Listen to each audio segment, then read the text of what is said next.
नमस्कार साथियों, 10वीं कक्षा हिंदी विषय के अंतर्गत पदबंध और उसके प्रकार तथा उदाहरण के संदर्भ में हम लोग चौथे वीडियो के तौर पर चर्चा करेंगे। हमने पिछले वीडियो में देखा कि पदबंध के 5 प्रकार में से 2 प्रकार संज्ञा पदबंध, सर्वनाम पदबंध देख चुके हैं। अभी विशेषण पदबंध के बारे में चर्चा करेंगे। तो जैसे मैंने पिछले में बताया, जैसे संज्ञा के प्रकार कुछ उदाहरण जानना जरूरी है, सर्वनाम के प्रकार कुछ उदाहरण जानना जरूरी है, उसी तरह से विशेषण और उसके प्रकार जानना भी जरूरी है। तभी हम उसके उदाहरण के शब्दों को देखकर पता लगा सकते, पहचान सकते। वैसे विशेषण सरल होता है, क्योंकि विशेषण का आसानी से समझ करने के लिए उसकी परिभाषा देखिए, जो संज्ञा और सर्वनाम शब्दों की विशेषता बताई। सीधी सी बात है, जो विशेषता बताता है वही विशेषण होता है। उदाहरण में देख लीजिए, जब वाक्य में कोई पद समूह विशेषण का कार्य करता है, यानी उसकी विशेषता बताने का कार्य करता है, तो उसे विशेषण पदबंध कहते हैं। तो विशेषण के साथियों 4 भेद है। ये चारों भेद के बारे में आपको मालूम होना चाहिए। पहला है गुणवाचक विशेषण, दूसरा परिमाणवाचक विशेषण, तीसरा संख्यावाचक विशेषण और चौथा है सार्वनामिक विशेषण। परिमाणवाचक विशेषण में भी 2 है, निश्चित परिमाणवाचक और अनिश्चित परिमाणवाचक।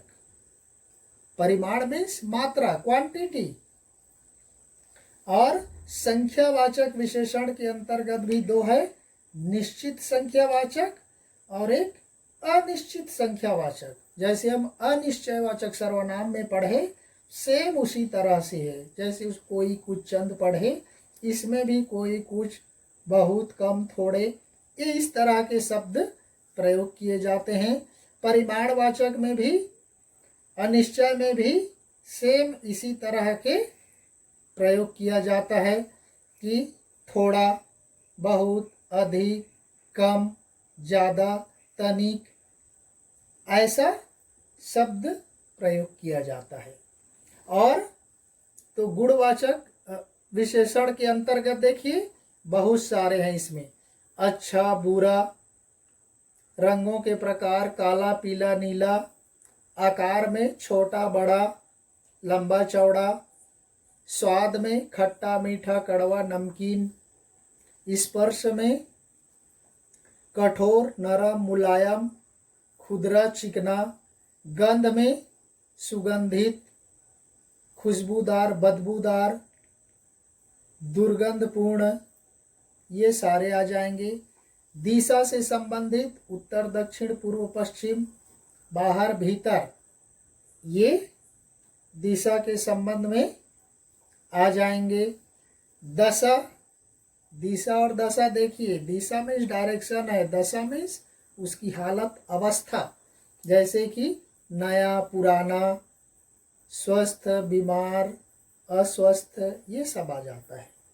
अवस्था, अवस्था मतलब उसकी एज के संबंध में, कंडीशन के संबंध में है। देखो, युवावस्था, बुढ़ावस्था, अधेड़, प्रौढ़, तरुण, सूखा, गीला, ये आ जाएंगे। स्थान में देखिए, शहरी, ग्रामीण, राष्ट्रीय, अंतर्राष्ट्रीय, देसी, विदेशी, बाहरी, ये सारे आ जाएंगे। और काल, हम वहाँ पर दिशा के संबंध में देखें, वैसे यहाँ पर काल के संबंध में है। देखिए, आधुनिक, प्राचीन, नया, पुराना, ऐतिहासिक, दैनिक, वार्षिक, साप्ताहिक, मासिक, ये सारी चीज़ें आ जाएंगे काल के अंतर्गत। तो ये सारी चीज़ें छोटी छोटी चीज़ें हैं जिसको हम जानने के बाद उसके उदाहरण पदबंध को हम आसानी से पकड़ सकते कि ये विशेषण पदबंध के उदाहरण है। अब चलते हैं उदाहरण की ओर। जैसे नंबर 1 देखिए, तुम उसे किताब का कीड़ा कहते हो। ये मुहावरे भी है, किताब का कीड़ा। मालूम है क्या अर्थ होता है? अत्यधिक पढ़ने वाला, अर्थात जो पुस्तक ज़्यादा पढ़ता है उसके लिए प्रयोग किया जाता है किताब का कीड़ा। तो ये उस व्यक्ति की विशेषता अपने आप बता दिया। संज्ञा या सर्वनाम की विशेषता, तुम आ गया। तुम क्या है? सर्वनाम हो गया। तो सर्वनाम उसकी विशेषता क्या है? किताब का कीड़ा, अधिक पढ़ने वाला। तुम उसे किताब का कीड़ा कहते हो। आसानी से किताब के कीड़े में अंडरलाइन रहेगा, हम विशेषण आराम से समझ सकते। दूसरा उदाहरण देखिए, समाचार पत्र बेचने वाला व्यक्ति आज नहीं आया है। समाचार पत्र बेचने वाला व्यक्ति, देखिए व्यक्ति क्या है? संज्ञा है। और उसकी विशेषता क्या है उस व्यक्ति की? समाचार पत्र बेचना। उसकी विशेषता उसके काम के बारे में बता रहा है कि वह कैसा व्यक्ति है? समाचार पत्र बेचने वाला व्यक्ति है। उसके पैसे के बारे में बता दिया। तो इस तरह से हम आसानी से समझ सकते। तीसरा देखिए, राम बहुत ही नेक, ईमानदार तथा परिश्रमी बालक है। देखिए यह सीधा राम की विशेषता आ गया। राम ही अपने आप में संज्ञा है और उसकी विशेषता क्या है? नेक, ईमानदार, परिश्रमी। जैसे हमारे पाठ के अंतर्गत ततारा वामीरो कथा में ततारा बहुत ही नेक, ईमानदार तथा परिश्रमी है। आराम से उदाहरण लिख सकते, राम के जगह में ततारा रख दो। तो इस तरह से हम पता लगा सकते। नेक्स्ट चौथा है, कपिल सबसे अधिक विकेट लेने वाला गेंदबाज है। कपिल की विशेषता बता दिया, अधिक विकेट लेने वाला। पांचवा देखिए, इस गली में सबसे बड़ा मकान मोहन का है। सबसे बड़ा मकान मोहन का। सबसे बड़ा मकान, उस गली की विशेषता है सबसे बड़ा मकान। किसका? मोहन का। तो मोहन के घर की विशेषता बता दिया।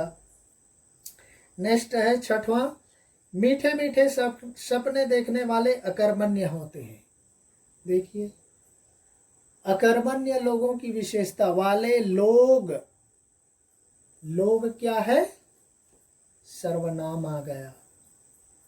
लोग, कौन लोग? सर्वनाम नहीं, संज्ञा आ जाएगा, क्योंकि ये जातिवाचक संज्ञा के अंतर्गत आ जाएगा। लोग किसी का नाम नहीं है, तो वे लोगों की विशेषता है मीठे मीठे सपने देखने वाले।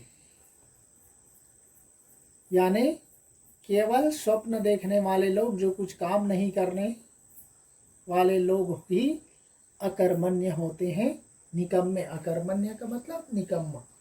तो इस तरह से लोगों की विशेषता बताया है। नेक्स्ट है सातवां, शेर की तरह दहाड़ने वाले तुम कांप क्यों रहे हो? शेर की तरह दहाड़ना, तुम सर्वनाम आ गया। और ये किसके जैसा बता दिया? शेर की तरह। उसकी विशेषता बता दिया। आदमी कोई शेर थोड़ी होता है, लेकिन जो ताकतवर होते, बलशाली होते, उसको बोलते अरे ये शेर है बोलते। तो उसी तरह से यहाँ पर उसकी विशेषता आ गया। नेक्स्ट आठवां है, गुस्से में लाल हुआ अफसर चला गया।